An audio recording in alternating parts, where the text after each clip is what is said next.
ఢిల్లీ ఎన్నికల ఫలితాల్లో బీజేపీ ప్రభంజనం కొనసాగుతోంది. 48 చోట్ల అభ్యర్థులు విజయం దిశగా కొనసాగుతూ ఉన్నారు. ఇక ఆప్ 22 చోట్లకే పరిమితమయ్యే అవకాశాలు కనిపిస్తున్నాయి. ఇప్పటికే ఆప్ కీలక నేతలు పరాజయం దిశగా అడుగులు వేస్తున్నారు. మాజీ డిప్యూటీ సీఎం సిసోడియా ఓటమి పాలయ్యారు.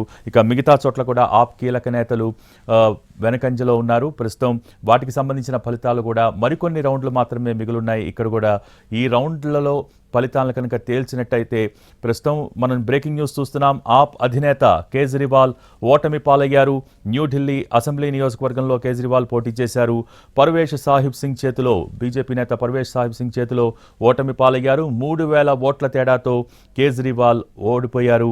ఆప్ అధినేత కేజ్రీవాల్ ఓటమి పాలయ్యారు. దానికి సంబంధించిన బ్రేకింగ్ న్యూస్ చూస్తున్నాం. న్యూఢిల్లీ అసెంబ్లీ నియోజకవర్గంలో కేజ్రీవాల్ పోటీ చేశారు. అక్కడ పరాజయం పాలయ్యారు. బీజేపీ నేత పర్వేష్ సాహిబ్ సింగ్ చేతిలో కేజ్రీవాల్ ఓటమి పాలయ్యారు. దాదాపు 3000 ఓట్ల తేడాతో కేజ్రీవాల్ను ఓడించారు బీజేపీ అభ్యర్థి. ఉదయం నుంచి కూడా చాలా టఫ్ ఫైట్ కొనసాగిందనే చెప్పొచ్చు. న్యూఢిల్లీ అసెంబ్లీ నియోజకవర్గంలో రౌండ్కి కూడా మెజారిటీ తగ్గుతోంది.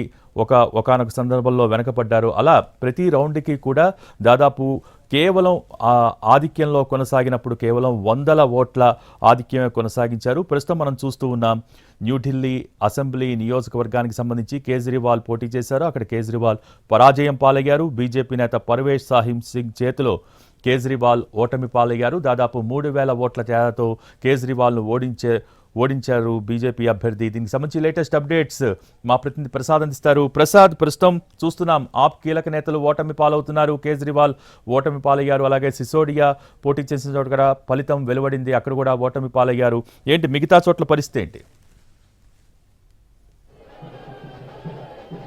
ఖచ్చితంగా ఇది బీజేపీకి ఘన విజయంగానే అని చెప్పుకోవడానికి ఆస్కారం ఉంది. జైంట్ కిల్లర్గా పర్వేష్ వర్మ ఖ్యాతి పొందే అవకాశం ఉంది. ప్రధానంగా అరవింద్ కేజ్రీవాల్కి ఇప్పటివరకు ఓటమి లేదు.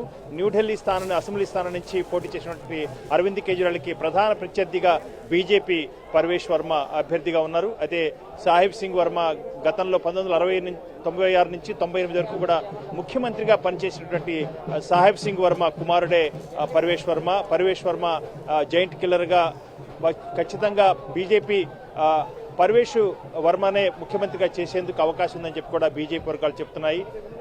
ప్రధానంగా ఈ పోటీలో పర్వేష్ వర్మను ఉంచడంలో కూడా చాలా వ్యూహాత్మకంగా జరిగింది. అరవింద్ కేజ్రీవాల్ను ఓడించి ఆ మేరకు పర్వేష్ వర్మకి బాధ్యతలు అప్పచెప్పాలని గతంలో ఎంపీగా పోటీ చేసినటువంటి పర్వేష్ వర్మకు ఎంపీగా పోటీ చేసేందుకు అవకాశం లేదు. బహుశా బీజేపీ దూరదృష్టితో అసెంబ్లీ ఎన్నికల్లో ఆయనకి పగ్గాలు అప్పచెప్పాలన్నదే ఉద్దేశం కావచ్చు. పర్వేష్ వర్మను తిరిగి అరవింద్ కేజ్రీవాల్కు వ్యతిరేకంగా ప్రత్యర్థిగా ఎన్నికలు బరిలో దింపడం ఆ మేరకు విజయం సాధించడం జరిగింది. ఇప్పటి వరకు వస్తున్నటువంటి వార్తల ప్రకారం 3000 ఓట్లతో అరవింద్ కేజ్రీవాల్ ఓటమి పాలయ్యారు. అదేవిధంగా జంగ్పురా నుంచి పోటీ చేసినటువంటి మరొక కీలక నేత మనీష్ సిసోడియా కూడా 650 ఓట్లతో ఓటమి పాలయ్యారు. ప్రధానంగా ఈ 2 స్థానాలు కూడా చాలా కీలకం ఉన్నాయి. ఆమ్ ఆద్మీ పార్టీకి కీలక వ్యక్తులుగా ఉన్నటువంటి అరవింద్ కేజ్రీవాల్, మనీష్ సిసోడియా ఇద్దరు కూడా ఓటమి పాలు కావడంతో ఇక ఆమ్ ఆద్మీ పార్టీ పూర్తి స్థాయిలో ఒక మార్గదర్శకం లేనటువంటి లెజిస్లేటివ్ పార్టీగా ఉండే అవకాశం ఉంది. అదేవిధంగా అతిషి ప్రస్తుతం ముఖ్యమంత్రిగా ఉన్నటువంటి అతిషి కూడా వెనుకొంజలో ఉన్నట్టుగా తెలుస్తుంది. ఇంకా లెక్కింపు జరుగుతుంది. కాబట్టి ప్రస్తుతం ఉన్నటువంటి సంఖ్యను బట్టి దాదాపు 48 స్థానాల్లో బీజేపీ విజయం సాధించింది. కేవలం 22 స్థానాలకే పరిమితమైంది ఆమ్ ఆద్మీ పార్టీ. ఇంకా ఓట్ల లెక్కింపు జరుగుతుంది కాబట్టి 1-2 స్థానాలు కూడా పూర్తి స్థాయిలో తేడా వచ్చేందుకు కూడా అవకాశం ఉంది. ప్రధానంగా బీజేపీ విజయం సాధించడానికి అనేక కారణాలు ఉన్నాయి. ఆ కారణాల్లో భారతీయ జనతా పార్టీ అగ్రనాయకత్వం రచించినటువంటి వ్యూహం సత్ఫలితాలను ఇచ్చింది. పెద్ద ఎత్తున ప్రచారం చేయటం, అదేవిధంగా సుదీర్ఘకాలంగా ఈ ప్రచార పర్వాన్ని ప్రారంభించడం. ఎప్పుడో సంవత్సరం క్రితం నుంచే బీజేపీ ఎన్నికలకు సిద్ధమవుతూ ఆ మేరకు అండర్ గ్రౌండ్గా తన యొక్క పని చేసుకుపోతుంది. కార్యకర్తలకు బాధ్యతలు అప్పచెప్పడం, వారిని మానిటర్ చేసేందుకు మరలా కీలకంగా వారికి ఒక అబ్జర్వర్స్ని ఏర్పాటు చేయడం, అబ్జర్వర్స్ పైన కూడా మరలా ఒక నేతను మార్గదర్శనం చేసేందుకు ఇవ్వటం. ఈ రకంగా పెద్ద స్థాయిలో అంచెలంచెలుగా ఒక బృహత్తర కార్యాచరణ ప్రణాళికను రూపొందించుకొని ఎన్నికల్లో విజయం సాధించేందుకు పెద్ద ఎత్తున చేసినటువంటి ప్రయత్నాలు ఫలితాలు ఇచ్చాయి.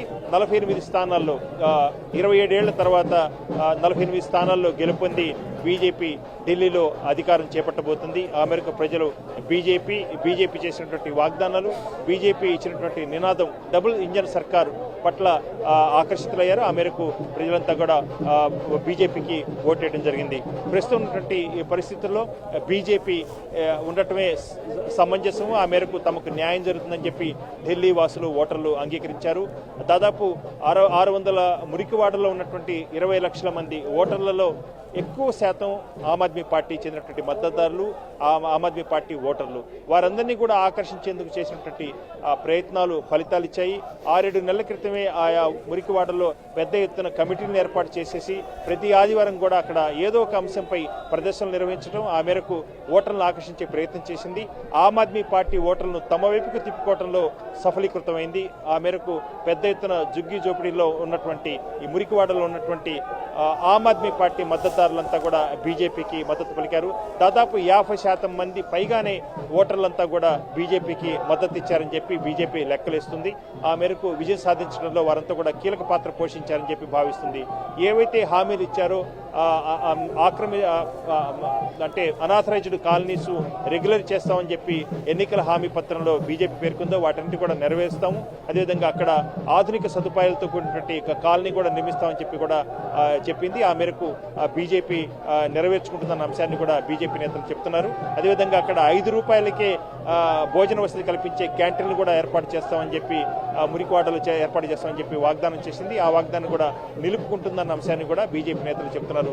అదేవిధంగా అనేక రకాల మౌలిక వసతుల రూపకల్పనను మరింత అభివృద్ధి చేయడంలో కానీ, రహదారులు, అదేవిధంగా పరిశుభ్రత లాంటి అంశాల్లో పెద్ద ఎత్తున బీజేపీ ఇచ్చినటువంటి వాగ్దానాల పట్ల ఢిల్లీ వాసులు ఆకర్షితులయ్యారు. ఆ మేరకు బీజేపీకి ఓటేయడం జరిగింది.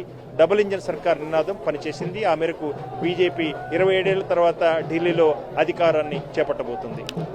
అయితే ప్రస్తుతం కేజ్రీవాల్ను ఓడించిన పరమేష్ వర్మ అందరి దృష్టిని ఆకర్షిస్తూ ఉన్నారు. సో రేపు ప్రభుత్వ ఏర్పాట్లు కావచ్చు, ఇతరతర విషయాల్లో పరమేష్ వర్మ కీలకంగా వ్యవహరిస్తారన్న అభిప్రాయాలు కూడా వ్యక్తమవుతూ ఉన్నాయి. దీనికి సంబంధించి బీజేపీకి సంబంధించిన నాయకులు, కార్యకర్తలు ఏమంటున్నారు?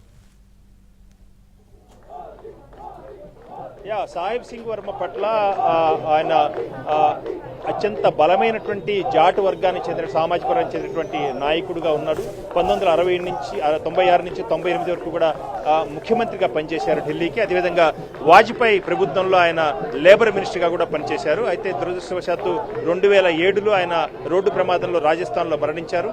అయితే ఆయనకున్నటువంటి మద్దతుదారులు కానీ, ఆయనకున్నటువంటి బలం కానీ, పేరు కానీ అవన్నీ కూడా పరమేష్ వర్మలో చూసుకున్నారు. పరమేష్ వర్మ పట్ల పూర్తి స్థాయిలో మద్దతు ఉంది, అదేవిధంగా సానుభూతి కూడా ఉంది. ఆ రకంగా పరమేష్ వర్మకు కలిసి వచ్చినటువంటి అంశం వారి నాన్నగారి తండ్రి వేసినటువంటి పునాదులు. ఆ పునాదులను ఆధారం చేసుకుని తిరిగి పరమేష్ వర్మకు ప్రభుత్వ పగ్గాలు అప్పగించే అవకాశం ఉందని చెప్పి కూడా బీజేపీ నేతలు చెప్తున్నారు. పరమేష్ వర్మే తదుపరి ముఖ్యమంత్రి అయ్యేందుకు ఎక్కువగా అవకాశాలున్నాయి. అయితే బీజేపీ నాయకత్వం దీనిపై నిర్ణయించుకునే అవకాశం ఉంది. ఈరోజు బీజేపీ ప్రధాన కార్యాలయంలో 8 గంటలకు ప్రధానమంత్రి కార్యకర్తలను ఉద్దేశించి ప్రసంగించబోతున్నారు. దాని తర్వాత తిరిగి లెజిస్లేటివ్ పార్టీ నాయకుడిగా ఎన్నిక, అదేవిధంగా ప్రభుత్వ ఏర్పాటు. అయితే ప్రభుత్వ ఏర్పాటుకి ఏమాత్రం కూడా ఆలస్యం చేయకుండా వెనువెంటనే చేపట్టం. ఎందుకంటే ఇది దేశ రాజధాని కాబట్టి ఈ ఢిల్లీ రాష్ట్రానికి చెందినటువంటి అంశాలను పూర్తి స్థాయిలో ప్రక్షాళన చేయాల్సినటువంటి అవసరం ఉంది. పెద్ద ఎత్తున కార్యక్రమం చేపడితేనే ఇవన్నీ కూడా త్వరితగతిన వేగంగా వీటిని సరిదిద్దేందుకు అవకాశం ఉందన్న అభిప్రాయాన్ని కూడా బీజేపీ నేతలు చెబుతున్నారు. కాబట్టి వెనువెంటనే ప్రభుత్వం ఏర్పాటు చేసేందుకు బీజేపీ ప్రయత్నం చేస్తుంది. బహుశా 1-2 రోజుల్లోనే ప్రభుత్వ ఏర్పాటు చేసేందుకు మార్గం సుగం కాబోతుంది.